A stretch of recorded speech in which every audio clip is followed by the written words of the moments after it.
Selamat malam Bapak Ibu yang dikasihi Tuhan. Kita masuk ke dalam bagian ketiga di dalam tema besar yaitu anak pendamaian. Kita akan fokus bagaimana Yehuda itu menjadi sorotan utama. Sebelum itu mari kita tundukkan kepala, mari kita berdoa. Allah Bapa kami yang bertata dalam kerajaan surga, kami menyerahkan waktu pendalaman Alkitab pada malam hari ini dalam pimpinan-Mu.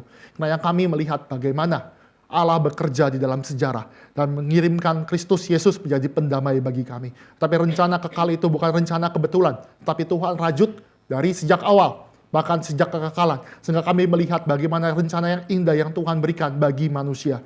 Tuhan berkatilah kami, baik hamba-Mu yang akan menyatakan kebenaran firman Tuhan, dan masing-masing yang juga mendengarkan kebenaran firman Tuhan.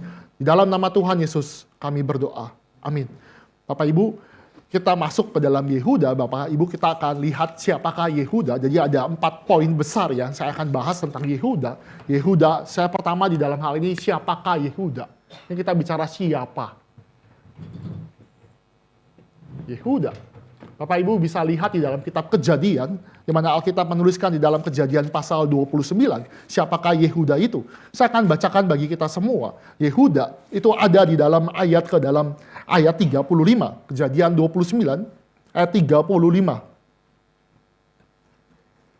Ia mengandung lagi, yaitu berarti Lea, lalu melahirkan seorang anak laki-laki. Ia pun berkata, sekali ini aku akan bersyukur kepada Tuhan. Itulah sebabnya ia menamai anak itu Yehuda. Sesudah itu ia tidak melahirkan lagi. Bapak Ibu, Yehuda. Bapak Ibu, Yehuda. Yeh itu Yahweh. Artinya Tuhan. Yehuda berarti praise to the Lord. Artinya ucapan syukur atau memuji nama Tuhan. Ini adalah anak keempat dari Lea. Ini anak keempat ya. Bapak Ibu, ini adalah keluarga yang sebenarnya lahir dengan kondisi peperangan. Kenapa? Lea dan Rahel itu lagi berebutan cinta suaminya. Lea itu wanita yang tidak dikasihi suaminya. Rahel itu lebih cantik. Maka apa yang dilakukan oleh Lea untuk mendapatkan cinta suaminya, si Yakub itu? Maka Lea itu pakai pertempuran. Nah ini pertempuran dengan menggunakan anak. Anak pertama lahir dari Lea. Namanya Ruben. Bapak Ibu bisa lihat. Di dalam ayat sebelum-sebelumnya. Ayat 32 dari 31, 32, 33. Kita lihat Ruben itu. Kenapa nama itu Ruben? Itu dari anak pertama. Ruben itu berbicara tentang Tuhan itu melihat kesengsaraan. Artinya apa? Itu ada persaingan. Anak pertama sudah ada benih-benih persaingan. Anak kedua bagaimana? Anak kedua namanya Sam. Sam itu mendengar. Makanya dikenal dengan Simeon. Simeon itu sama. Jadi cuma beda vowelnya doang. Tapi Samuel itu terjadi juga. Karena apa? Karena terjadinya persaingan antara Lea dengan Rahel. Bagaimana dengan Lewi? Lewi juga demikian anak ketiga. Jadi anak pertama, anak kedua, anak ketiga dari Lea. Semua itu tentang persaingan antara merebutkan hati daripada suaminya. Tapi barulah anak keempat, puji syukur kembali kepada Tuhan. Bapak Ibu nih lihat ya, ini kan keluarga yang saya katakan nih persaingan. Ini sebagai kakak dia berusaha mendapatkan hati daripada suaminya. Persaingan itu terjadi. Dia pakai anak pertama dia pakai, wah Tuhan memberkati, dia pakai persaingan. Yang kedua juga demikian. Ketiga juga demikian. Barulah Yehuda itu lahir untuk memuji nama Tuhan. Nama ini lahir karena jelas, oh ini loh, karena Tuhan yang membuka kandungan. Karena Lea ini mendapatkan kasih karunia daripada Tuhan dan Tuhan memperhatikan, maka Yehuda itu lahir. Jadi Bapak Ibu lihat ya, Yehuda itu jadi anak keempat dari Lea. Lalu kita bisa masuk ke dalam, nih saya rasa cukup ya nih dalam hal ini.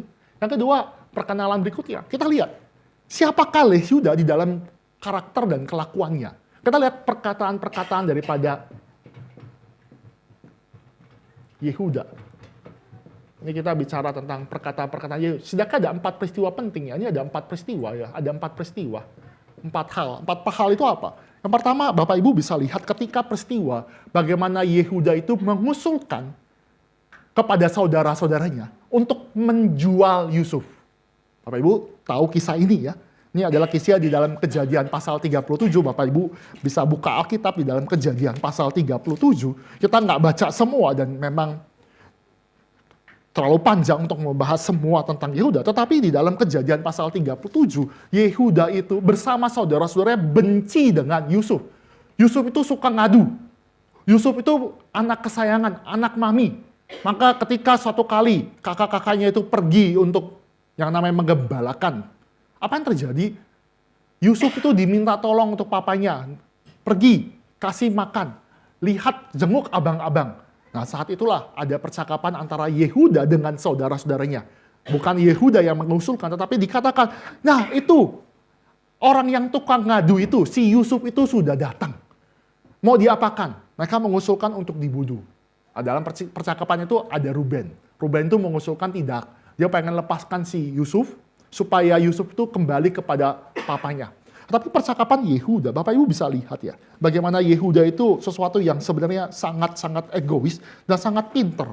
Kita lihat di dalam Kejadian pasal 37, dan saya akan baca ayat 26 dan 27. Ketika kita lihat juga ya, mendingan kita lihat ya, 26, oke, 26, 27. Lalu kata Yehuda kepada saudara-saudaranya, apa untungnya kalau kita membunuh adik kita dan menyembunyikan darahnya? Mari kita lihat usulan daripada Yehuda. Mari kita jual dia kepada orang-orang Ismail itu, tetapi janganlah kita apa-apakan dia. Karena ia saudara kita, darah daging kita, saudara-saudara pun mendengarkan dia. Bapak Ibu, ini perkataan Yehuda dicatatkan ketika Yusuf itu ditangkap, masuk ke dalam sumur yang kosong, dan Yehuda itu mengusulkan untuk Yusuf itu dijual. Bapak Ibu, ini kan apakah usul ini lebih baik daripada membunuh Yusuf? Saya rasa enggak. Dijual Bapak Ibu. Ini seorang pemuda dijual di tempat lain Bapak Ibu. Di daerah lain. Dijual untuk motif ekonomi. Dengan kita tahu Mesir punya bahasa sendiri, punya kultur sendiri. Orang Timur Tengah itu punya suatu sifat itu memanjangkan janggut. Sedangkan orang Mesir tidak. Mesir itu licin semua. Maka ketika Yusuf itu dijual tentu tahu secara logat, secara budaya, ini adalah orang Ibrani. Dan Mesir itu memperbudak daripada Yusuf di dalam konteks daripada kisah daripada Yusuf. Apakah ini tindakan yang baik sebenarnya? Jual saja? Enggak sebenarnya. Bapak Ibu bayangkan ya, di Indonesia ini, kalau misalkan kita jual saudara kita misalkan jual untuk dapat uang, dan jualnya itu ke Kamboja Bapak Ibu. Itu kan sama aja membunuh dia. Ini ada istilah sebenarnya tuh MPP ya. Ini papa saya tentara, MPP itu masa persiapan pensiun. Tetapi ada istilah yang berbeda ya, diplesetkan, bukan masa persiapan pensiun, tetapi istilahnya mati pelan-pelan Bapak Ibu. Kenapa? Tunjangan dicabut, semua dicabut, sehingga cuma dapat gaji tok. Gajinya sangat kecil. Sehingga menuju pensiun itu mati pelan-pelan. Apa yang dilakukan oleh Yehuda juga demikian. Memang tidak membunuh saudaranya, tetapi dia jual sehingga Yusuf itu diasingkan dan dia harus hidup sebatang kara. Itu sama aja menyebabkan dia tuh mati pelan-pelan, tinggal di negeri asing. Ini adalah usulan yang sangat jahat. Lihat ya, Yehuda itu ya, dari awal diperkenalkan. Ini adalah nama yang harusnya memuji nama Tuhan. Tetapi kelakuannya sejak dari bagian pertama, dia sudah menjelaskan kepada kita bagaimana tingkah lakunya. Dia begitu egois, dia tujuannya utama untuk mendapatkan uang.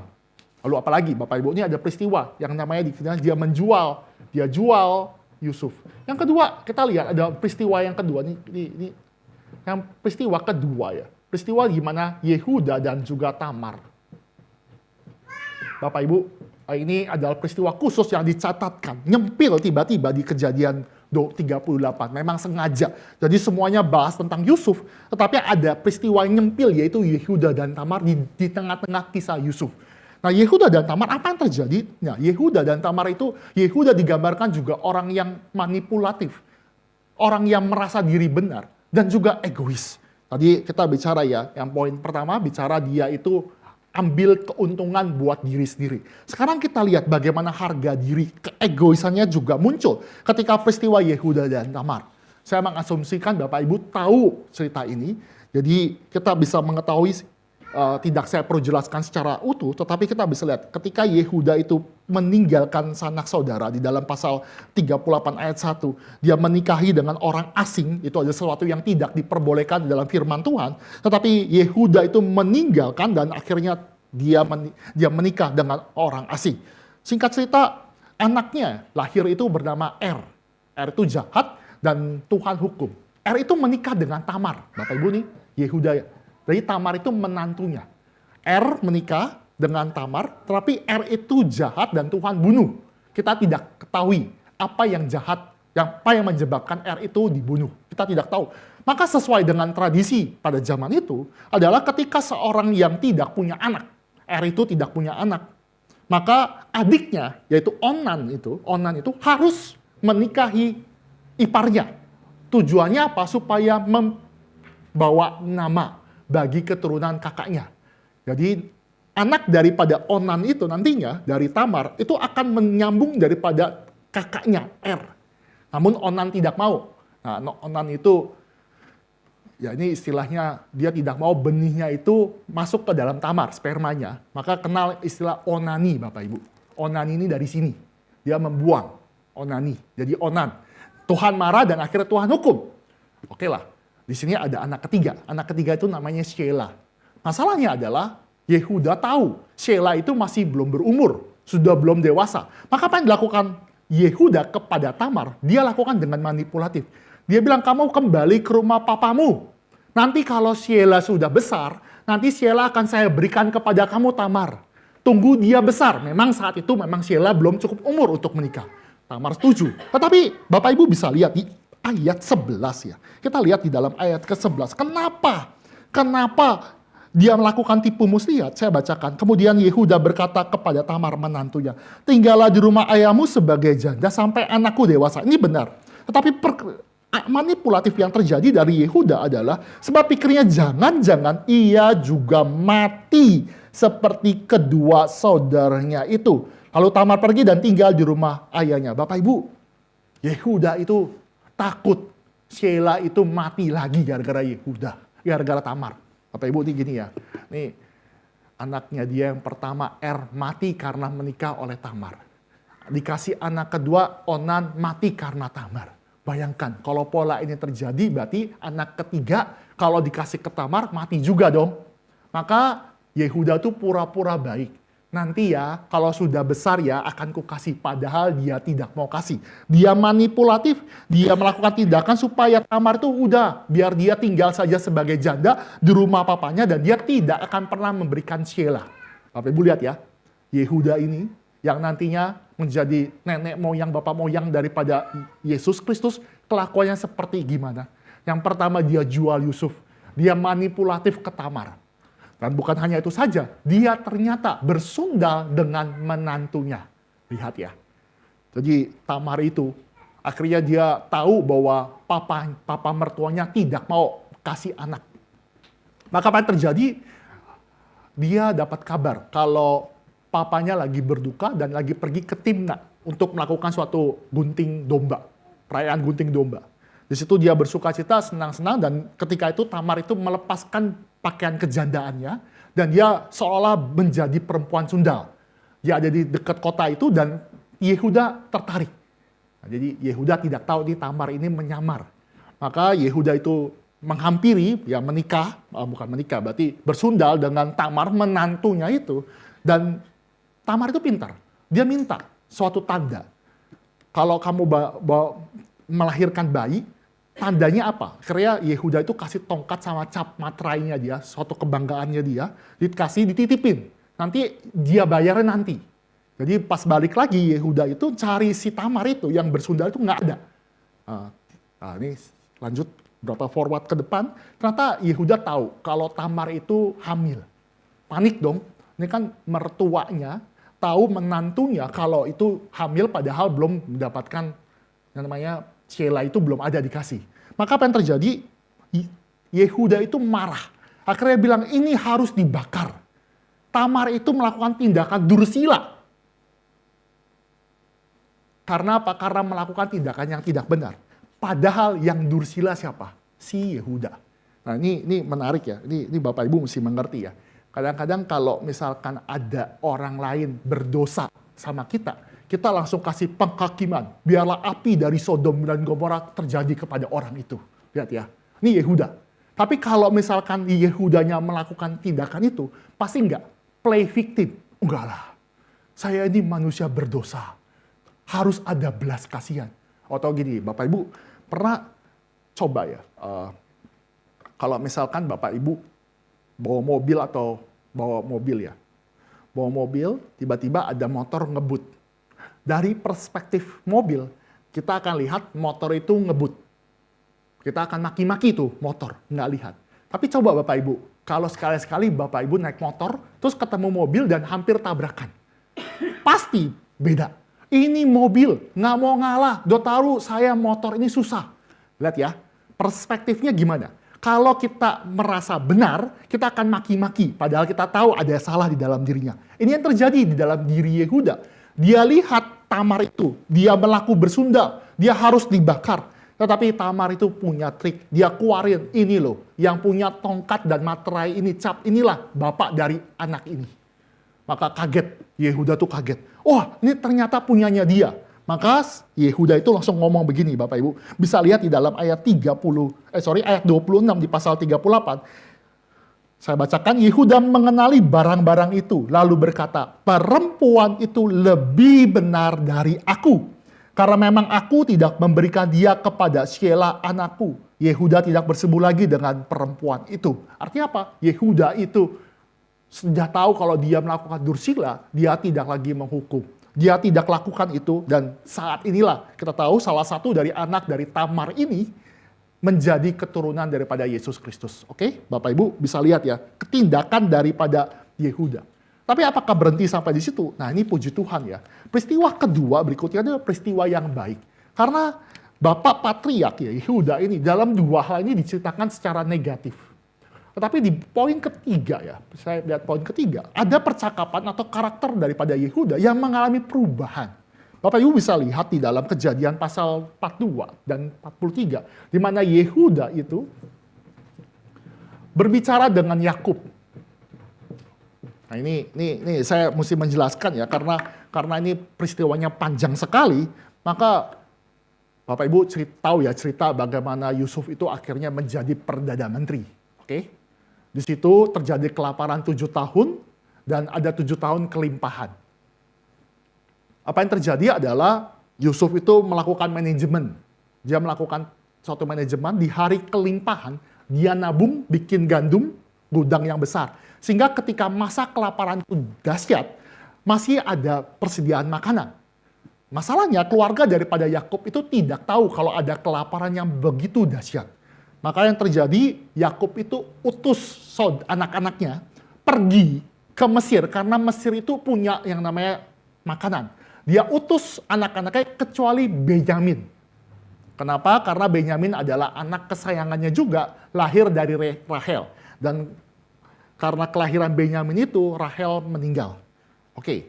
Jadi ketika diutus itu, Yehuda itu pergi dan bertemu dengan Yusuf. Nih kan sekali lagi ya, ini beda budaya. Budaya saat itu, kalau orang-orang Timur Tengah, semuanya berjanggut. Sedangkan Yusuf itu ketika jadi yang namanya Perdana Menteri, dia harus licin. Dan bukan pakai atribut-atribut daripada orang Mesir. Sehingga kemungkinan besar, ya memang di Alkitab menceritakan bahwa saudara-saudara Yusuf itu tidak kenal Yusuf sudah jadi Perdana Menteri. Oke Bapak Ibu, di dalam percakapan itu, apa yang terjadi? Yusuf tuh menginterogasi daripada saudara-saudaranya. Dikiranya mata-mata. Maka mereka deny. Saya ini bukan mata-mata, kami ini dari Israel, kami ini tinggal di sini, kami nggak melakukan, kami cuma beli barang. Oke ya, tapi Yusuf tuh mendesak, akhirnya menggali tahu, dia menginterogasi. Dia tanya, papa kamu di mana? Papa kami masih hidup. Oke, dia tahu, berarti saudara-saudaranya nggak melakukan tindakan jahat kepada papanya. Lalu ditanya, gimana dengan adik? Gimana dengan anakmu yang paling terakhir? Kenapa nggak ikut? Kenapa diinterogasi? Karena takut. Jangan-jangan Benyamin itu dijual juga oleh saudara-saudaranya. Maka dia memastikan bahwa Benyamin itu hidup. Nah, apa yang dilakukan? Akhirnya Simeon itu ditangkap, maka orang-orang saudara-saudara dikirim balik, dan ketika dikirim balik itu, dikasih pesan, kamu boleh balik lagi ke sini, kamu boleh beli lagi makanan di Mesir, kalau kamu bawa adikmu yang paling muda. Nah, ini sengaja ya dibikin supaya si saudara-saudaranya dia itu bawa adiknya. Nah, di dalam percakapan ini muncullah. Percakapan ini di dalam Kejadian pasal 43 ya. Bapak Ibu bisa lihat di dalam Kejadian ini mau menceritakan bahwa Yehuda itu berbeda dengan yang lain. Ketika sampai kepada yang namanya Yakub, dan Yakub itu mendapatkan begitu banyak gandum, mendapatkan makanan, Ruben itu berbicara kepada papanya. Dia minta supaya Benyamin ini ikut bersama-sama, tetapi Yakub itu menolak. Kenapa? Karena takut, supaya takut-takut kalau misalkan Benyamin ini mati. Maka Ruben itu kasih usulan. Papa, kalau papa nggak percaya, ini gini, biar 2 anak saya menjadi jaminan. Jadi Ruben punya anak, ada 2 anak ini akan menjadi penjamin supaya Benyamin itu ikut bersama-sama dengan kami pergi ke Mesir, beli barang lagi, beli makanan lagi. Tapi usul itu ditolak. Barulah masuk ke dalam pasal 43 di mana akhirnya persediaan makanan habis, papanya marah, si Yakub tuh marah. Ayo, bahan makanan habis, kamu kenapa malas-malasan? Tapi saudara-saudara anak-anaknya berkata, ini nggak bisa Pak. Nggak bisa pergi ke Mesir kalau kita nggak bawa yang namanya Benyamin. Bapaknya marah-marah, kamu ini mau pengen bikin namanya Yusuf sudah mati karena kamu. Sekarang kamu mau lagi Benyamin. Langsung akhirnya ada debat-debat gitu. Tapi Yehuda itu menceritakan kepada papanya bahwa orang ini mencurigai dan benar-benar mencurigai sangat dalam, dia tidak sangka syaratnya tuh harus bawa si Benyamin. Maka apa yang diusulkan Yehuda berbeda dengan Ruben. Kalau Ruben itu usulkan penjaminnya adalah 2 anaknya, tetapi Yehuda ini yang awalnya egois berubah. Dia ubah, biar saya yaitu Yehuda menjadi penjamin. Kalau Benyamin ini nggak ikut pulang, biar saya yang mati. Karena dia nggak tega melihat yang namanya papanya sedih berpuluh-puluh tahun, melihat Yusuf itu sudah mati, karena dia taunya mati, dia nggak mau. Maka Yehuda itu mengusulkan dirinya. Lihat ya, ini perubahannya Bapak Ibu. Saya percaya ini ada di tengah-tengah ini, Yehuda mengalami pertobatan. Dan pertobatan itu adalah pertobatan yang diwujudkan. Bapak Ibu gini ya, kita lihat ada beda yang namanya menyesal dengan bertobat. Menyesal itu cuma tahu dosa, habis itu lakukan dosa lagi. Nah ini yang terjadi oleh saudara-saudara Yusuf, kecuali Yehuda. Yehuda itu mengalami pertobatan dan pertobatan itu diaplikasikan, dilakukan dengan benar. Dia tidak lagi egois dan dia memilih dirinya sendiri untuk menjadi penjamin. Lihat ya, dia lakukan itu. Maka dimasuk ke dalam peristiwa keempat ya. Bagaimana ujian terjadi. Ini kan bicara ya, ujian keempat. Nah ini kita lihat lagi, Yehuda dan Yusuf. Ini ada percakapan lagi yang sebenarnya sangat indah sekali. Karena di dalam Kejadian 43 sampai 44 itu percakapan yang sangat indah sekali bagaimana akhirnya Yusuf itu membuat desain yang sangat mirip dengan kejadian dirinya dijual. Jadi gini Bapak Ibu, sampai Benyamin, ini saya ceritakan ya. Benyamin itu akhirnya dibawa, diizinkan pergi ke Mesir, beli makanan. Sampai di sana, Yusuf terima. Yusuf kasih tempat tinggal, Yusuf kasih makanan, dan yang menariknya, Yusuf uji. Cara ujian pertama adalah, mereka ajak makan-makan, tetapi porsi Benyamin itu 5 kali lipat. Bapak Ibu ya, 5 kali lipat, kita nggak tahu ya, cara makan Benyamin sampai 5 porsi saya nggak tahu. Itu kita nggak usah debat ya. Gimana ada orang makan 5 kali porsi itu kita nggak tahu. Tetapi tujuan daripada Yusuf kasih 5 porsi supaya tes apakah saudara-saudaranya iri gak sama Benyamin. Ingat ya, peristiwa dulu Yusuf pernah dapat jubah yang maha indah. Yusuf akhirnya karena dapat jubah yang maha indah itu dia pamer, ya memang salahnya Yusuf, dia pamer-pamer menyebabkan saudara-saudaranya iri. Lihat ya, ada privilege. Yusuf buat juga mirip. Dikasih makanan banyak 5 kali lipat, apakah saudara-saudaranya dia ini tobat atau enggak? Ternyata ketika dikasih makanan lebih banyak daripada kakak-kakaknya, mereka enggak iri. Benyamin tetap makan 5 porsi, mereka makan sesuai dengan porsinya, mereka juga enggak iri. Oke ya, tes pertama berhasil. Tes kedua, Yusuf pintar. Dia sengaja selipkan namanya piala buat cenayang. Jadi cenayang itu meramal ya. Ini cuma iseng-iseng doang dia. Dia taruh di karungnya Benyamin. Jadi mereka pergi, setelah dilepas pergi, dia suruh orang kepala pasukannya taruh hanya khusus di Benyamin. Maka ketika pergi dikejar tuh. Lihat ya, Bapak Ibu bayangkan drama itu, dikejar, sampai dikejar itu kan biasa gini. Kalau orang nggak tahu salah kan masih marah-marah. Dia bilang, enggak, kami nggak curi. Kami nggak mengambil.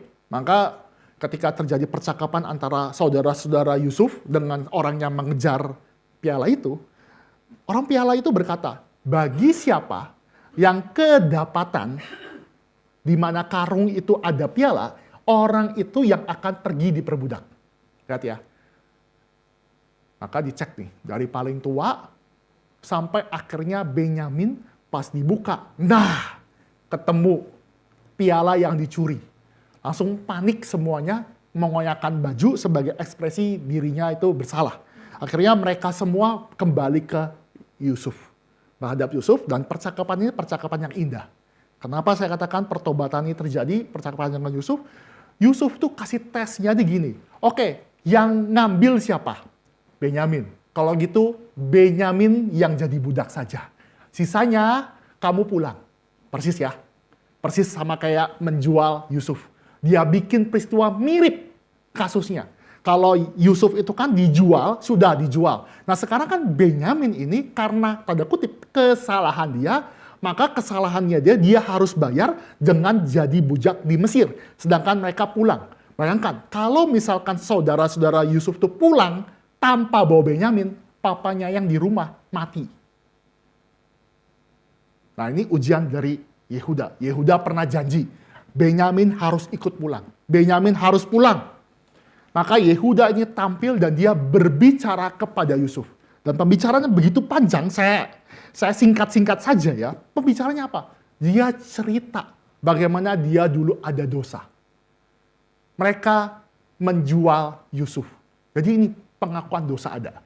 Dia cerita kepada Yusuf. Yusufnya, mereka belum tahu tuh Yusuf. Dia cerita tentang yang namanya dosa yang dilakukan. Dan akhirnya papanya tuh marah, sedih, yang rambutnya putih itu berkabung dengan sangat parah.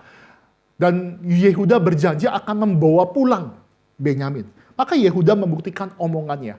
Dia bilang kepada Yusuf, biar saya, Yehuda ini, menggantikan Benyamin menjadi budak.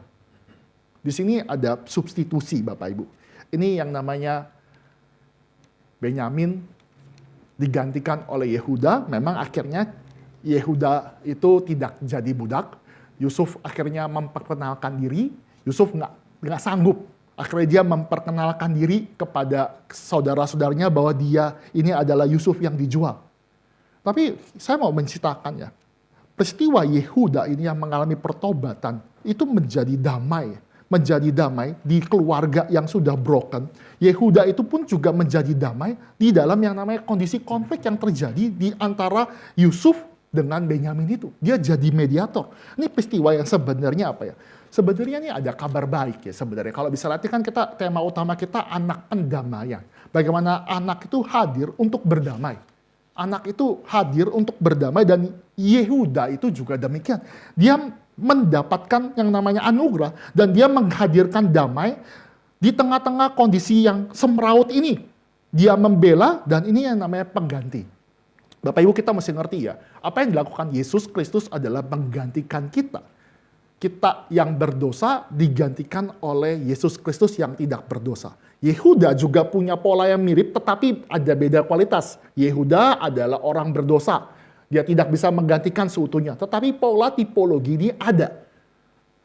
Yehuda itu menggantikan Benyamin yang tanda kutip bersalah karena mengambil hal itu. Yesus melakukan pendamaian. Dia melakukan pendamaian kenapa? Untuk meredakan murka Allah Bapa. Artinya apa? Murka Allah Bapa dipuaskan dengan darah yang tak ternilai.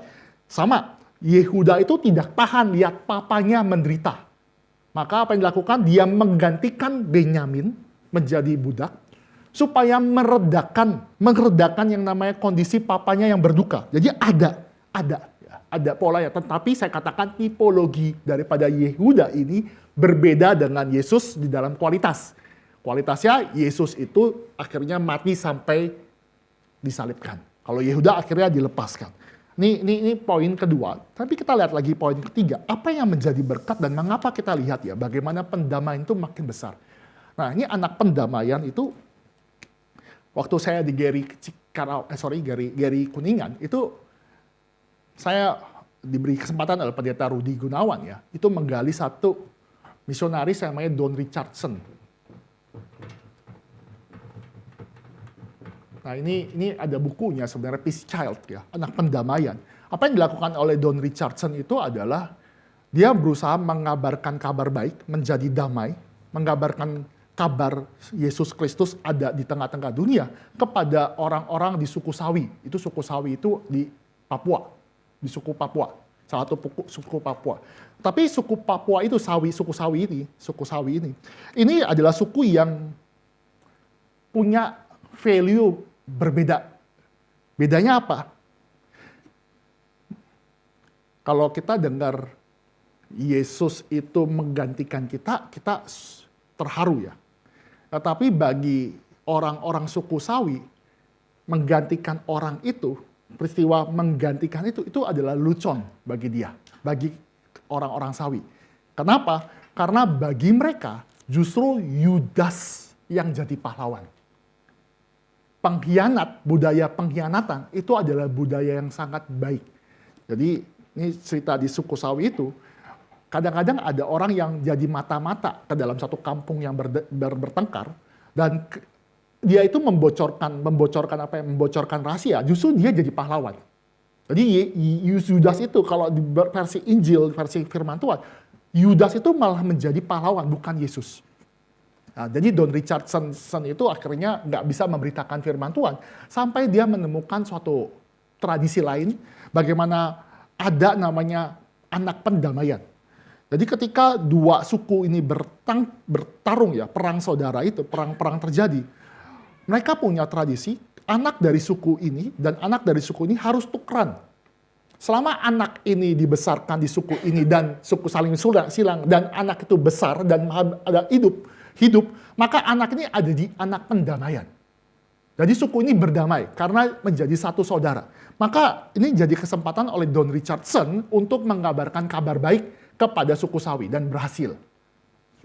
Bapak Ibu bisa lihat. Nah, saya mau mengatakan apa yang dilakukan Yesus Kristus, ini jadi jembatan ya. Yesus Kristus Allah Bapa mengutus anaknya untuk menjadi pendamai antara manusia dengan Allah Bapa. Nah, inilah anak pendamaian, di mana mendamaikan. Oke ya. Yehuda tidak bisa mendamaikan secara sempurna. Kita tahu keturunan Yehuda yaitu Yesus Kristus yang mendamaikan sempurna. Nanti kita balik lagi ke sini, kita lihat di poin ketiga ya. Ini kita bicara berkat Yehuda ya. Dari sini kita lihat berkat Yehuda. Bapak Ibu lihat di dalam Kejadian pasal 49 bagaimana Yakub itu memberikan berkat kepada Yehuda setelah peristiwa demi peristiwa yang terjadi, dan bagaimana nanti keturunan Yehuda lahir Yesus dan itu menjadi anak pendamaian yang sempurna. Jadi Yehuda itu, Bapak Ibu lihat di dalam Kejadian 49 ya. Ini kan bagi-bagi berkat. Bapak Ibu gini ya. Kalau yang punya anak ya, entah anak itu berandalan, nggak benar, pasti kita berharap anak itu bisa dapatkan berkat dari kita. Tapi di zaman dulu itu, kalau anak nggak benar, itu dikutuk, Bapak Ibu. Beda ya kalau kita kan berusaha kalau punya anak pasti dapat berkat, atau kita katakan warisan begitu ya. Tapi Yakub itu memberikan kutuk dan juga berkat. Dan Bapak Ibu bisa lihat, anak pertama yang dipanggil adalah Ruben, karena dia paling tua. Itu bukan dapat berkat, tetapi dapat yang namanya cemooh atau kutukan. Kenapa? Karena Ruben itu punya dosa. Bapak Ibu tahu dosanya apa? Ada yang tahu? Dia meniduri gundik papanya, si Bilha. Jadi dia naik. Jadi hak kesulungan dia dicoret. Ruben tuh nggak dapat. Terus kalau Simeon dan Lewi itu juga mendapatkan kutukan. Jadi anak pertama dapat kutukan, Anak kedua dapat kutukan, anak ketiga dapat kutukan. Simon dan Lewi kenapa dapat kutukan? Bapak Ibu tahu kenapa? Bukan, Pak. Karena dia membunuh. Dia melakukan tipu muslihat. Ingat peristiwa Dina itu diperkosa, akhirnya dia pakai sunat, dan akhirnya dia bantai satu kota. Dia pakai kemarahan, dendam murka yang tidak benar, maka dikutuk. Lihat ya, Bapak Ibu, bayangkan ini lagi bagi-bagi warisan. Anak banyak. Anak pertama dapat sial. Anak kedua dapat sial. Anak ketiga dapat sial. Sekarang giliran Yehuda. Panik gak? Dia punya dosa banyak. Dia punya namanya dosa menjual Yusuf. Dia punya dosa apa? Tamar. Dia pernah tinggalkan rumah. Tetapi pas berkat keempat si Yehuda malah mendapatkan berkat, bukan kutukan. Ini bayangkan ya bagaimana anugerah yang diberikan kepada Yehuda itu melampaui daripada logika kita. Memang ada pertobatan, sekali lagi, ada pertobatan, berkat gak sembarangan berkat, tapi ada pertobatan karena itu terjadi. Jadi Yehuda itu mendapatkan berkat apa? Bapak Ibu kita lihat ya, kita baca Alkitab saja ya, kita lihat di dalam ayat 8 ya, sampai 12, kita baca aja ya bergantian. Kejadian 49 ayat 8 sampai 12, ayat 8 Bapak Ibu melanjutkan, kita gantian sampai ayat 12. Yehuda, engkau akan dipuji oleh saudara-saudaramu, tanganmu akan menekan tengkuk musuhmu, kepadamu akan sujud anak-anak ayahmu. Ayat 9 Bapak Ibu.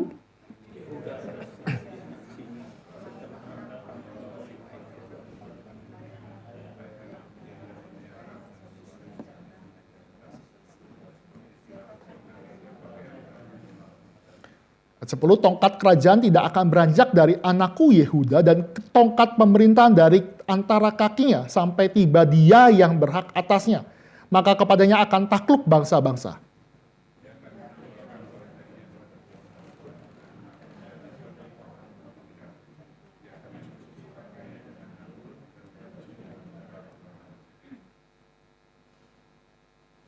Matanya merah karena anggur dan giginya putih karena susu. Bapak Ibu ini berkat ya. Nanti pasal ayat 13 itu bukan Yehuda, tapi 8 sampai 12 itu semuanya berkat. Padahal kita tahu Yehuda itu nggak layak, tapi bapaknya itu malah memberikan berkat kepada Yehuda. Bapak Ibu ngerti ya, di dalam hal ini hak kesulungan itu berbicara tentang warisan. Hak kesulungan, anak sulung itu mendapatkan 2 bagian lebih banyak daripada saudara-saudaranya. Bapak Ibu, misalkan misalnya Bapak Ibu punya anak 2. Berarti anak pertama ya, yang punya hak kesulungan ini mendapatkan, kalau Bapak Ibu punya anak 2, berarti 2 plus 1. 3 ya. Berarti anak pertama itu dapat 2/3. Ini sama dengan 3. Harta kekayaan daripada papanya. Sedangkan anak kedua itu mendapatkan 1/3. Jadi 2 bagian Bapak Ibu ya. Maka kalau kasus daripada keluarga Yakub punya 12 anak. Maka hak kesulungan itu Bapak Ibu 12 tambah 1, 13. Jadi 2/13 ditambah 11/13. Ini sisanya masing-masing 12/13 ya. Jadi Bapak Ibu, yang anak yang dapat hak kesulungan ini mendapatkan porsi lebih banyak. Jadi anak-anaknya kan ada 12 ya. Jadi 11-nya dapat 1/13. Nah berkat ini, hak kesulungan itu adalah berbicara tanah. Siapa yang dapat 2 bagian Bapak Ibu? Siapa sih yang dapat hak kesulungan? Ruben kan udah dicoret. Ruben sudah dicoret, Lewi juga dicoret, Simeon juga dicoret. Apakah Yehuda, Bapak Ibu? Bukan. Hak kesulungan itu diberikan kepada siapa? Bapak Ibu tahu? Yang dapat kepada Yusuf. Jadi Yusuf itu dapat 2 tanah. Nanti di pembagian di Yosua, nanti ada Manasye dan juga Efraim. Itu adalah anak dari Yusuf. Oke. Jadi dia dapat 2 bagian. Dan ini juga sengaja ya. Musa itu yang menuliskan kitab Kejadian sengaja menuliskan kisah Yusuf tuh paling banyak di dalam kitab Kejadian. Kenapa? Supaya mereka nggak berantem warisan. Oke ya. Karena Yusuf itu punya jasa besar. Nah, begitu ya Bapak Ibu, jadi nggak berantem. Tapi hak kesulungan ini berbicara tentang tanah, tapi ada juga hak kesulungan berbicara tentang pemerintahan. Tentang tongkat, tentang pemerintahan. Itu diberikan kepada siapa? Ternyata kepada Yehuda. Memang Yusuf tuh mendapatkan hak kesulungan di dalam konteks material. Tetapi bicara tentang yang namanya kepemimpinan, Yehuda malah mendapatkan. Karena apa? Berkat yang ayat 10 adalah berbicara tentang tongkat kerajaan tidak akan beranjak dari Yehuda. Dari keturunan-keturunan Yehuda. Jadi bayangkan berkatnya begitu indah. Nah gini, sebelum saya lanjutkan ya. Ini kan Yakub itu memberkati. Bapak Ibu gini ya. Memberkati dan diberkati itu nggak ada hubungannya dengan yang namanya orang yang memberkati. Gini ya. Kalau memang orang itu memang mau diberkati Tuhan, orang tersebut ya mau diberkati Tuhan, kita mau kutuk pun tetap dapat berkat. Ngerti ya maksud saya ya? Kalau orang ini memang orang yang dikutuk Tuhan, terus kita berkati, itu juga nggak mungkin bisa dianulir. Jadi berkat itu bukan melekat kepada pemberi berkat. Jadi Bapak Ibu, itu melekat kepada Bapak Ibu saudara sendiri. Kepada siapa Tuhan yang memberikan perkenanan berkat itu. Contoh Ibu, Bapak Ibu. Ada orang dalam Alkitab diberkati oleh hamba Tuhan yang tidak benar. Tetapi dapat berkat. Tahu gak siapa? Jadi, ya, ada orang dikasih berkat sama hamba Tuhan yang tidak benar. Harusnya kan kalau hamba Tuhan nggak benar kasih berkat, harusnya kan berkat itu nggak nyampe. Harusnya gitu kan ya. Itu logika berpikir. Tapi logika berpikir Alkitab enggak. Berkat itu melekat kepada yang menerima. Kepada siapa yang Tuhan perkenankan. Mau diberkati oleh siapapun, tetap Tuhan akan berkati kalau memang Tuhan perkenankan berkati. Sama kebalikannya, kalau orang itu dikutuk Tuhan, mau kita berkati, tetap dia dikutuki. Nah, contoh kasus, Bapak Ibu, tahu kisah Hana yang di Perjanjian Lama? Hana itu kan nangis. Dia seperti perempuan sundal, terus dia bukan ke bait suci, ke tempat ibadah ya, tempat ibadah belum ada bait suci zaman itu. Dia kan qomat kamit. Pada tradisi itu qomat kamit itu seperti orang mabuk. Imam Eli itu langsung emosi. Ngapain kamu di sini bersundal? Nah kan kayak orang mabuk, orang nggak bener. Tapi Hana itu komplain. Enggak, secara hati saya pedih sekali, saya nggak bisa keluarin suara. Langsung dia ceritakan. Akhirnya Imam Eli itu memberikan berkat. Pergilah, pulanglah, dan kamu akan mendapatkan anak. Akhirnya dapat anak kan. Padahal kita tahu Imam Eli hidupnya gimana? Berantakan. Imam Eli itu hidupnya berantakan. Hamba Tuhan nggak bener. Tetapi karena memang Tuhan mau berkati Hana, ya memang terjadilah berkat itu. Oke ya Bapak Ibu ya. Jadi kita mesti mengerti. Jadi Yehuda itu bukan karena Yakub maka Yehuda dapat berkat. Enggak. Karena Allah memang memperkenankan Yehuda. Oke Bapak Ibu ya, disclaimer dalam hal ini ya. Jadi nggak ada hubungannya dalam hal ini ya. Nah ini saya lanjutkan lagi ya. Ini berkat daripada Yehuda, ini ada 3 Bapak Ibu. Ini saya jelaskan saja ya. Bapak Ibu bisa lihat sebenarnya eksplisit sekali ya di ayat 8 dan 9 ya. Itu tentang yang mana dia menjadi, kita istilahnya tuh natural leader ya. Dia pemimpin yang, singa itu nggak perlu diajarin mimpin. Bapak Ibu lihat singa itu nggak perlu diajarin nerekam. Dia bisa sendiri. Nah Yehuda itu punya kemampuan, perang sangat hebat. Yehuda itu dapat berkat ini. Maka setiap kali Bapak Ibu baca kitab-kitab selanjutnya, baik dari Keluaran, baik daripada Imamat, lanjut ke dalam Yosua, Hakim-Hakim, Yehuda itu selalu diminta Tuhan perang paling pertama. Karena memang dia itu seperti singa. Bapak Ibu pernah coba, jangan pernah coba lah ya. Ada singa, ada makanan, terus kita gangguin. Nggak mungkin lah ya. Kalau kucing kita gangguin boleh ya. Tapi singa itu nggak mungkin diganggu. Nah, Yehuda itu demikian. Contoh lagi ya, Bapak Ibu, bagaimana Tuhan tempatkan, kalau baca Alkitab bisa teliti. Ketika peristiwa bilangan ya, bilangan itu kan diatur posisi-posisi tempat berkemah dari masing-masing tempat. Nah Tuhan berfirman, ketika tiang awan, tiang api itu pindah, berarti kan kalau pindah berarti Allah minta semuanya pindahkan, nomaden. Berarti dia kemasin semua kemah pertemuan. Nah di dalam hal itu, Tuhan berfirman, yang paling pertama, paling depan, itu adalah Yehuda. Baru akhirnya ada orang-orang suku-sukunya, lanjut tengah-tengahnya lagi adalah orang yang bawa ornamen-ornamen, terus perabotan lagi, ada suku-sukunya, jadi dibagi-bagi. Tapi yang Yehuda yang paling pertama, dan pasukannya paling banyak. Contoh lagi ya, gimana bahwa Yehuda itu benar-benar seorang pemimpin yang hebat perang. Bapak Ibu tahu Kaleb ya? Kaleb dan di Alkitab ya, bukan tempat orang lain. Kaleb itu juga adalah pemimpin. Dia bersama Yosua sebagai mata-mata yang setia. Yosua dan Kaleb.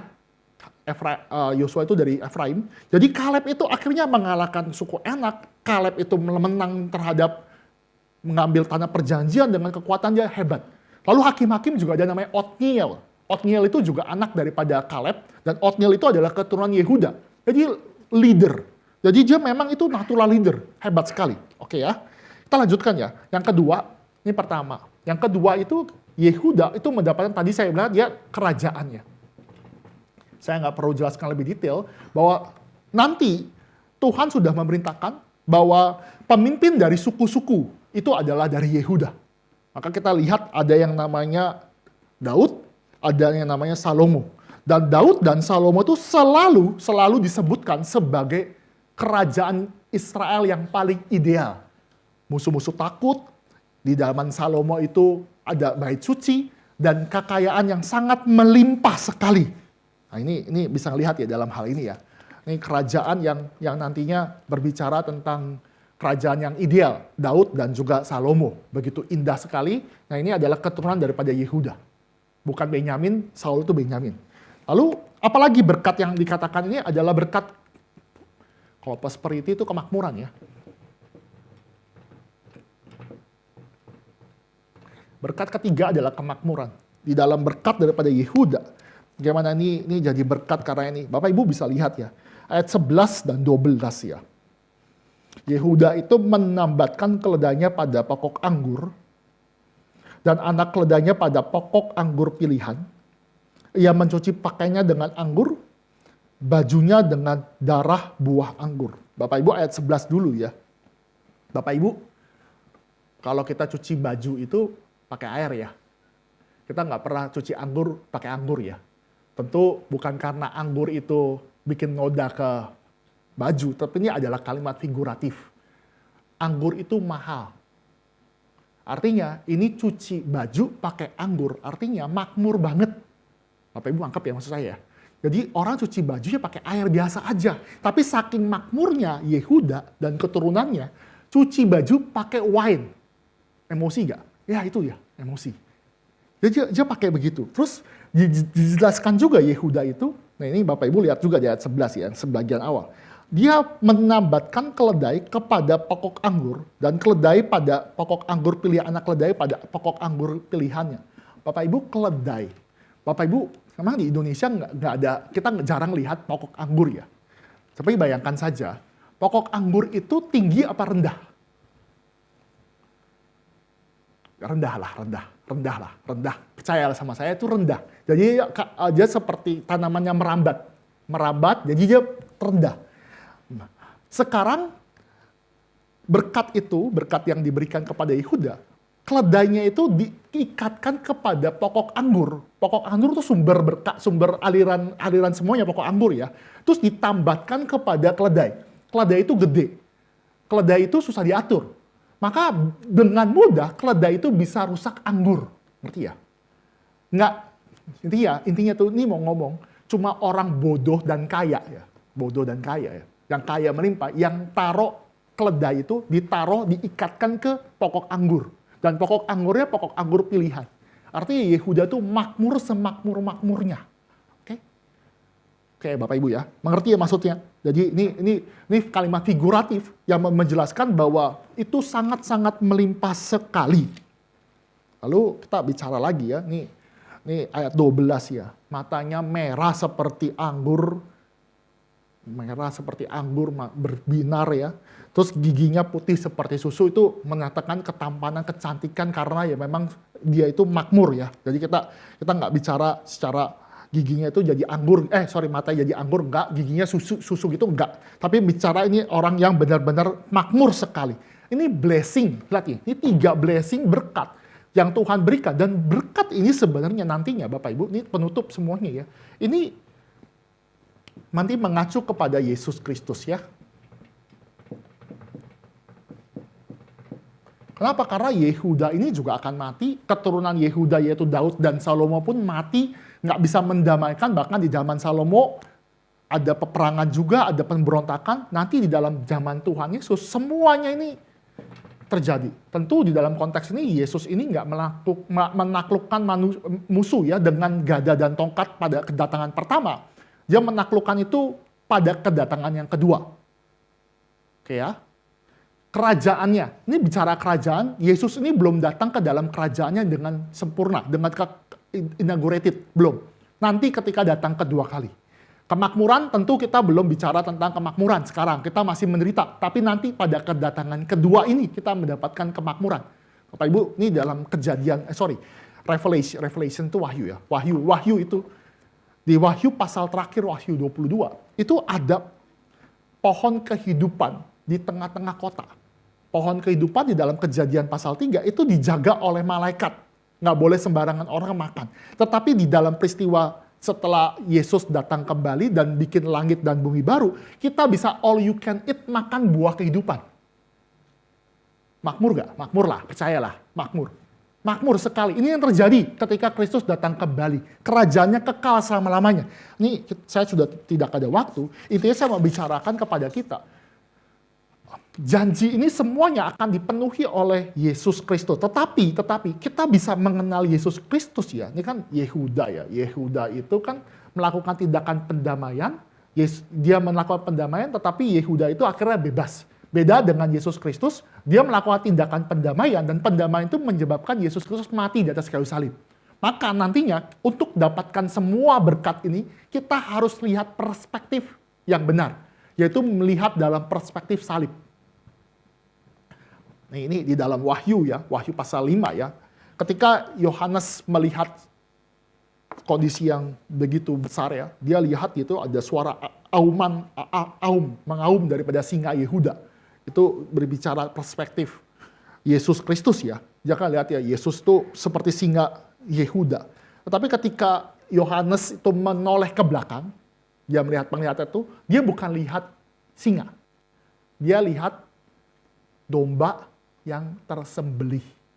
Artinya apa? Kita mau lihat, Alkitab mengatakan untuk dapat semuanya, kita harus lihat Yesus dengan perspektif domba yang dipersembelih. Kita melihat bahwa keturunan Yehuda adalah singa, betul. Tetapi singa itu adalah singa yang mengalahkan dengan cara dia mati di atas kayu salib. Jadi untuk kita meninggikan Kristus, harus di dalam perspektif salib. Selalu begitu. Maka nyanyian bagi anak domba Allah, nyanyian bagi yang sudah mati, yang bangkit, itu ada. Selalu seperti itu. Ini pola yang terjadi, dan keturunan Yehuda inilah yang akhirnya menang semua, mengalahkan semua, dan membawa kita masuk ke dalam langit dan bumi yang baru. Ini pengertiannya. Jadi anak pendamaian harus lihat di dalam perspektif daripada Yesus Kristus yang mati di atas kayu salib. Dia damaikan kita. Nah, ini PA kita pada hari ini. Nanti minggu depan kita lihat di dalam perspektif lebih maju lagi. Maka pelan-pelan Tuhan bukakan. Kemarin itu Abraham. Sebelumnya lagi keturunan perempuan, Hawa. Maju lagi. Nanti lagi makin dekat. Bahwa Yesus Kristus itu menggenapkan segala janji. Memang belum dalam kelimpahan karena menunggu Yesus datang kembali. Kiranya firman Tuhan memberkati kita tanya jawab dulu ya sebelum saya doa. Silakan jika Bapak Ibu ada yang mau ditanyakan.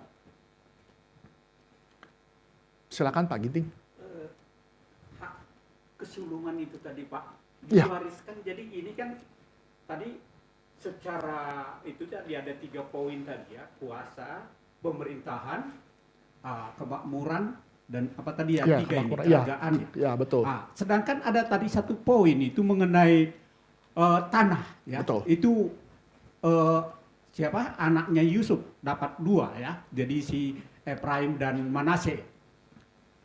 Sekarang kalau di dalam ini kita dari 12 itu, jadi mereka ini bagaimana kita menyebut bahwa hak kesulungan itu masuk ke dalam kedua anak ini, Yusuf dan Gini, Yehuda. kita lihat di dalam perspektif menggali Alkitab, kita ada yang namanya tipologi dan juga tadi ada namanya kita gini, ditulis gini, Pak Ginting namanya type dan anti-type. Anti-type. Nah, ini adalah penafsiran Alkitab yang sah. Tipologi, type, dan juga anti. Ini kebalikan anti-type ya. Ini adalah penafsiran yang gini. Untuk menafsirkan ini kita nggak bisa karakter-karakter, misalnya tokoh-tokoh Alkitab itu langsung kita ambil semua.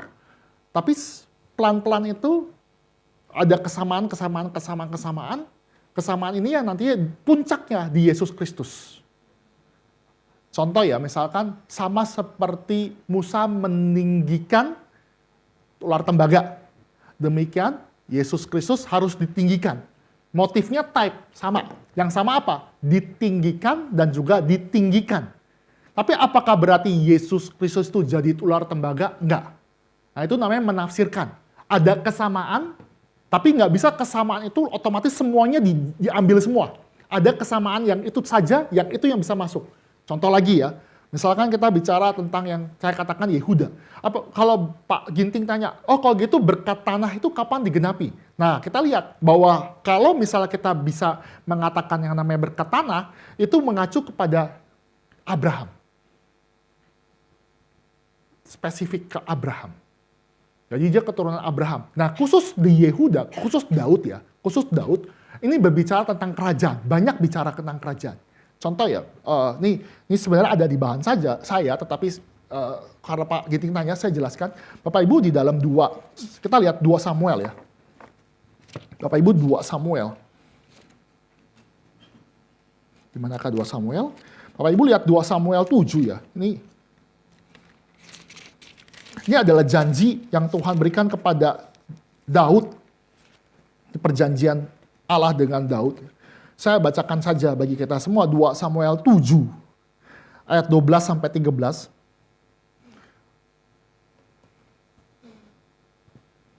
Apabila umurmu sudah genap dan engkau mendapat perhatian bersama nenek moyangmu, maka aku akan membangkitkan keturunanmu kemudian, anak kandungmu, dan aku akan mengokohkan kerajaannya. Dialah yang akan mendirikan rumah bagi namaku, dan aku akan mengokohkan tahta kerajaannya untuk selama-lamanya. Ayat 12-13 memang bicara tentang Salomo. Tetapi ayat 13 ini bicara tentang kerajaan selama-lamanya. Kerajaan sampai selama-lamanya. Jadi ini bukan Salomo, secara spesifik Salomo, ini mengacu kepada Yesus Kristus. Bapak Ibu, ada permainan kata yang kita bisa lihat, kan bisa bandingkan di dalam Tawarik. Nah kita coba bandingkan di dalam 1 Tawarik ya. Bapak Ibu lihat, ini kan PA ya, kita lihat nih. 1 Tawarik pasal 17, saya dapat ini dari Richard Pratt. 1 Tawarik pasal 17, kita lihat di dalam ayat ke-14 ya. Ini mirip, ini janji yang sama, tetapi ada perbedaan kata ganti. Saya baca ayat 14 ya, 1 Tawarik pasal 17, ayat 14. Atau kita bicara ayat 13 dulu ya. Aku akan menjadi bapaknya dan ia akan menjadi anakku. Kasih setiaku tidak akan kujauhkan darinya seperti yang telah kujauhkan dari pendahulu-dahulunya. Ayat 14, aku akan menegakkan dia dalam rumahku dan dalam kerajaanku untuk selama-lamanya dan tahtanya akan kokoh untuk selama-lamanya. Bapak Ibu di dalam 2 Samuel dan 1 Tawarik pasal 17 ini mirip mengenai janji Tuhan kepada Daud dan keturunannya. Tapi ada perbedaan kata, yaitu perbedaan kata kalau di dalam 2 Samuel Tuhan masih mengajarkan, 2 Samuel 7 ayat 13, Tuhan masih mengadakan, aku akan mendirikan rumah bagi namaku, dan aku akan mengokohkan kerajaannya. Berarti kerajaannya Daud untuk selama-lamanya. Nya itu mengacu kepada Daud, Bapak Ibu, nangkep ya. Tetapi nanti di dalam 1 Tawarik 17, ayat 13, katanya itu berubah. Aku akan, saya baca ayat 14 ya, sorry 14. Aku akan menegakkan dia dalam rumahku, bukannya lagi, dan dalam kerajaanku, bukannya, untuk selama-lamanya, dan tahtanya akan kokoh untuk selamanya. Ini Bapak Ibu kita mesti lihat ya. Ini mau bicara tentang apa? Kerajaan Daud dan kerajaan Mesias akan menjadi satu. Oke. Maka Mesias itu harus keturunan Daud. Oke. Ini masalah keturunan Daud Bapak Ibu ya. Oke.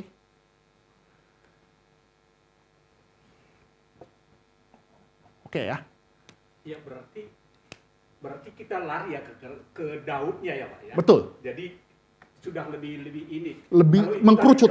ke PL-nya berarti kalau di itu tadi untuk Yusuf tadi itu mengenai tanah itu perjanjian lama ya. Ya betul. Kalau untuk Kristus sebagai janji yang dijanjikan di pasal 3 Kejadian pasal 3 ayat 15 keturunan perempuan itu berarti ini ya. Iya betul. Nanti Yesus Kristus ya Yehuda. Begitu.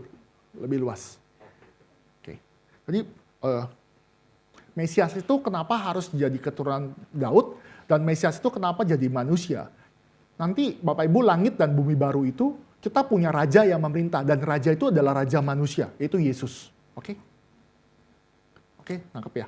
Maka Yesus Kristus di surga itu tidak pernah melepaskan natur kemanusiaannya. Oke? Kan sesuai kan perjanjiannya. Kerajaan Daud akan selama-lamanya. Dan kerajaan Daud itu adalah Yesus Kristus. Dan Yesus Kristus harus mempertahankan natur kemanusiaannya walaupun dia sudah bangkit. Dia mempertahankan. Demi tergenapi namanya perjanjian Daud ini.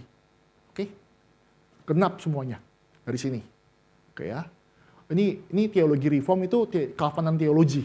Janji-janjinya saya sedang janji sama anak saya. Bulan depan saya harus belikan sepeda. Tapi masalahnya bulan lalu anak saya habis patah tangannya. Saya berusaha menepati janji itu dengan bertahap. Saya lihat dulu tempat beli bike-nya, beli sepedanya, saya lihat mau yang mana modelnya sesuai. Tapi apakah saya genapi segera? Enggak. Karena kalau saya kasih sekarang, dia lagi ujian Bapak Ibu. Nggak belajar. Kedua, kalau dia lihat kebetulan tetangga saya itu juga anaknya sekolah yang sama dengan Thea. Dan anak tetangga itu bisa sepeda roda 2. Thea baru dibelikan sepeda, berarti nggak mungkin langsung roda 2, pasti ada tambahan, jadi roda 4. Bayangkan kalau dia iri, mau pengen langsung sepeda 2, patah lagi tangannya. Jadi penggenapannya sebentar, sabar ya, tunggu si Thea ini besar, makin kuat. Nah ini nih, sama ya. Jadi penggenapannya itu makin lama, besar nih, dari Hawa, terus sampai ke Abraham, terus mengkerucut, tapi puncaknya di Yesus Kristus. Ngerti ya Bapak Ibu ya? Ini namanya progressive revelation. Tuhan bukakan progresif. Oke. Ada yang mau ditanyakan? Silakan Bu Imel. Saya kedinginan by the way. Ini dingin sekali. Boleh dikecilkan? Remote-nya hilang. Oke.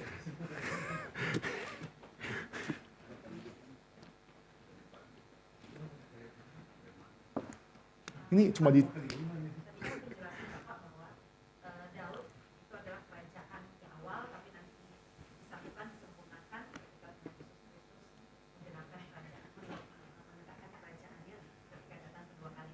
betul. Berarti waktu sebelum kerajaan ada kan itu bangsa Israel itu kan marah-marah ya. Saya ingin ada nih nyata raja. Saya ingin ada raja yang memimpin, bukan hanya Allah itu sendiri yang berbicara kepada nabi, tapi ingin ada raja yang kelihatan wujud nyata gitu, memimpin. Apakah itu memang adalah satu bagian dari rencana Allah sebetulnya, walaupun mungkin pada saat itu nabi Samuel ya, betul. Tidak tahu gitu bahwa kenapa mereka minta raja gitu.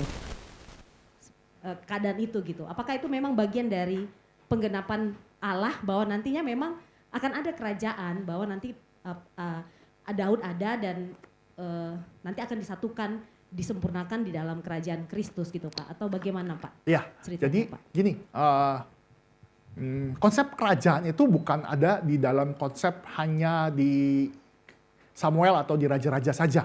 Tetapi sebenarnya dari kitab Kejadian pun juga ada konsep kerajaan. Oke, ini AC-nya sudah? Udah, nggak masalah. Ini ya nggak apa-apa, ini nggak masalah.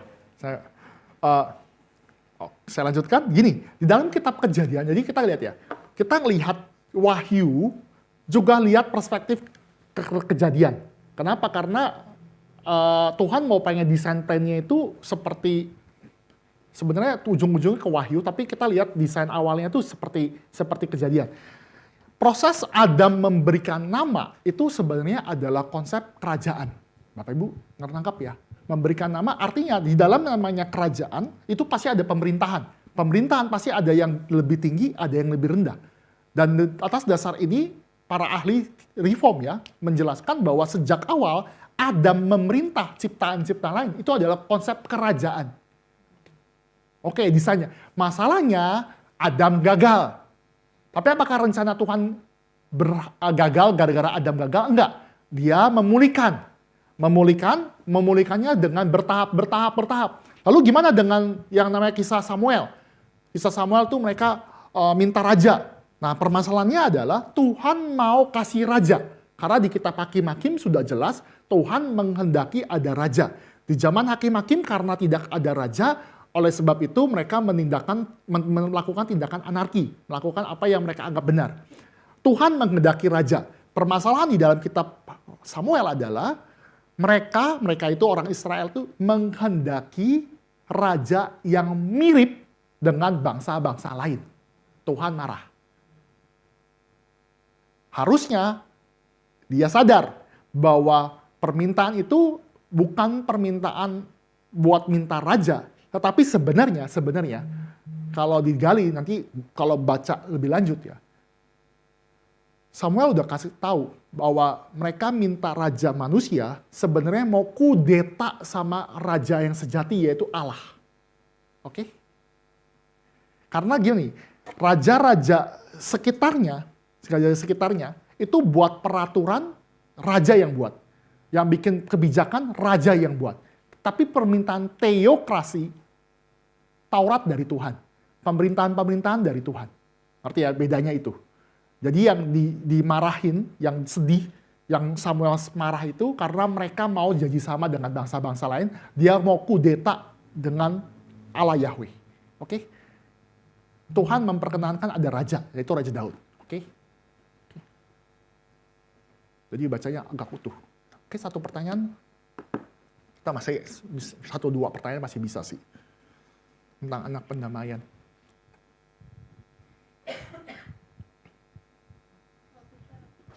Ya, silakan Jesslyn. Tadi Pak Peter ada sempat singgung soal Yehuda dapat berkat dari ketiga anak yang dikutuk tadi itu Ya. karena Yehuda bertobat. Apakah yang 3 anak pertama tadi itu nggak mengalami pertobatan yang sejati? Terus kalau misalnya Yakub nggak memberkati yang 3 anak itu, apakah itu menunjukkan bahwa Tuhan juga nggak memberkati? Oke, gini, kita mesti lihat apakah saudara-saudara lainnya itu ada pertobatan. Nah, pertobatan yang menjadi ciptaan baru ya, kita ngomong ciptaan baru yang benar-benar berubah itu Yehuda. Yang lain-lainnya, apakah ada pertobatan? Mungkin ada, tapi nggak sebesar daripada Yehuda. Kenapa? Yehuda itu selalu diselipkan di dalam cita Yusuf. Ada kesengajaan membicarakan pertobatan Yehuda. Seperti itu. Tapi saya nggak bisa katakan gini ya, oh berarti bapak-bapak patriark itu nggak bertobat, berarti nggak masuk surga. Nggak, saya nggak ngomong ke situ ya. Saya nggak ngomong tentang keselamatan. Mereka semua tentu 12 suku itu selamat. Diselamatkan di dalam pemilihan karena Tuhan pilih. Tetapi berbicara tentang konteks dekat, yaitu konteks kejadian sampai di dalam sejarah Israel, Yehuda yang dapat berkat. Gini, Bapak Ibu gini, bisa lihat. Tuhan memberikan berkat, bukan berarti Tuhan akan dapat berkat secara jasmani saja. Berkat itu lebih banyak berkat rohani sebenarnya. Berkat namanya diingat kerajaan. Tuhan mengutuk bukan berarti dia nggak dapat berkat jasmani. Contoh ya Bapak Ibu, contoh. Di dalam kitab Kejadian, yang dikutuk itu adalah Kain. Bapak Ibu tahu ya kisah itu. Kain dikutuk. Tapi di Kejadian pasal yang sama, Kejadian pasal 4, justru Kain yang dikutuk itu malah menghasilkan kebudayaan yang baik. Oke? Dia main seruling. Ada yang tembaga, besi. Ada yang peternak. Jadi ini mau bicara apa? Tuhan mengutuk bukan berarti dia tuh nggak dapat common grace ya. Nggak. Tetap dapat common grace. Bahkan kalau mau membandingkan ya, Bapak Ibu lihat Kejadian ya. Justru yang diberkati, yang nggak dapat kutuk ya, diberkati, malah dapat kematian. Lihat ya, Bapak Ibu lihat, silsilah dari keturunan yang diberkati Tuhan, itu ngomongnya tentang kematian, kecuali Henok. Bapak Ibu mati. Artinya apa? Ini bukan bicara tentang berkat jasmani, tetapi ini bicara konteks spiritual. Oke? Contoh lagi. Bapak Ibu, menurut Bapak Ibu, yang paling diberkati Esau apa Yakub? Secara jasmani. Esau ya, setuju ya? Yakub setelah diberkati hidupnya gimana? Berantakan. Yang kakak regional tahu lah ya. Hidupnya luntang-lantung, pergi jalan-jalan, ditipu sama sini, dikejar-kejar sama si Esau. Esau apa? Punya pasukan 400. Panik gak? Esau malah dapat pegunungan Seir di selatan. Pegunungan. Itu kalau di Obaja ya, saya lupa kita hakim-hakim lagi. RSC lagi bahas hakim-hakim ya. Itu Obaja, setahu saya, Obaja. Lupa saya. Itu pegunungan Seir itu, saking itu kayak fortress itu apa? Fortress itu apa sih? Benteng ya, benteng natural fortress itu benteng yang ini. Itu nggak mungkin bisa diserbu. Karena apa? Itu pegunungan. Jadi memang tempat tinggalnya Esau itu, keturunan Esau itu semua di pegunungan karena dia pemburu. Artinya apa? Mau bicarakan, walaupun Yakub dapat berkat, tapi bukan berarti berkat jasmani saja. Bukan jasmani, karena Yakub tuh hidupnya di porak-porandakin. Sedangkan Esau itu malah hidupnya seperti lancar.